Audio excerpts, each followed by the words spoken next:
আবার ঢ্যাঁড়স? হ্যাঁ বন্ধুরা, আবার ঢ্যাঁড়স। তো আজকে সেভাবে না, ঢ্যাঁড়সকে একটা ইউনিক রেসিপি নিয়ে আজকে আমি তোমাদের সাথে হাজির হয়েছি। তো ঢ্যাঁড়সগুলোকে প্রথমে আমি সুন্দর করে ধুয়ে নিয়েছি।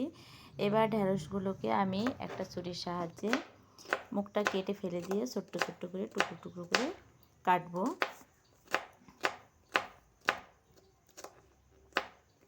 তো আমি এভাবেই বাকি ঢ্যাঁড়সগুলো পুরোটাই কেটে নেব। সবগুলো ঢ্যাঁড়স আমার কাটা হয়ে গেছে। আমি একটা প্লেটের ভিতরে সবগুলো তুলে নিয়েছি। আর এদিকে একটা ছোট্ট আলু ভালো করে কেটে পরিষ্কার করে ধুয়ে নিয়েছি। তো এদিকে আমি উনুনে জালটাও ধরিয়ে দিয়েছি। জালটা বেশ ধরে গেছে। তো এইবার একটা প্যান চুলার উপরে বসিয়ে দেব। এবার দিয়ে দেবো আমি কিছুটা তেল। তেলটা বেশ গরম হয়ে উঠলে আমি দিয়ে দেবো 1 চামচ গোটা জিরে।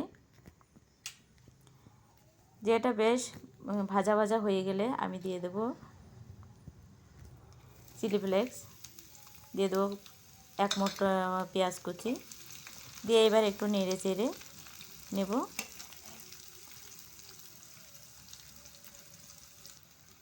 ভালো করে নাড়াচাড়া হয়ে গেলে এবার আমি দিয়ে দেবো যে ঢ্যাঁড়সটা কাটিয়ে রেখেছি সেই ঢ্যাঁড়সটা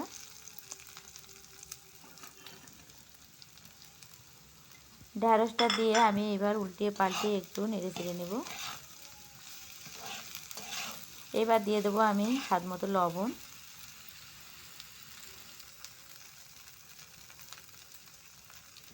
দিয়ে দেবো লঙ্কা গুঁড়ো, দিয়ে এবার ভালো করে উল্টিয়ে পাল্টিয়ে নেড়ে নেব। দিয়ে দেবো একটু হলুদ গুঁড়ো।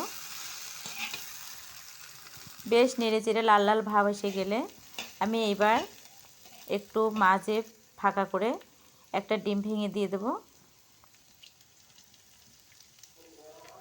ডিমটা বেশ একটু সেদ্ধ মতো হয়ে গেলে এর ভিতরে একটু 1 চিমটি লবণ ছিটে দিয়ে ভালো করে খুন্তি দিয়ে ঘুটে দেব।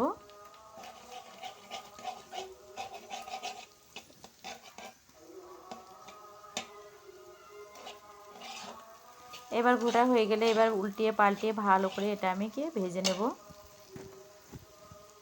দেখতে পাচ্ছ বেশ লাল লাল হয়ে গেছে। এবার আমি এতে দিয়ে দেবো কয়েকটা গোটা লঙ্কা।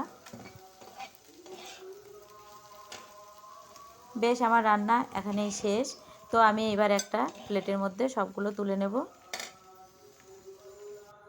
আমার তোলা হয়ে গেছে, দেখতে পাচ্ছ কত সুন্দর কালার হয়েছে। দেখতে যেরকম সুন্দর, খেতেও বেশ মজা। তো যাদের আমার ভিডিওটা ভালো লেগেছে অবশ্যই এটা লাইক করবেন।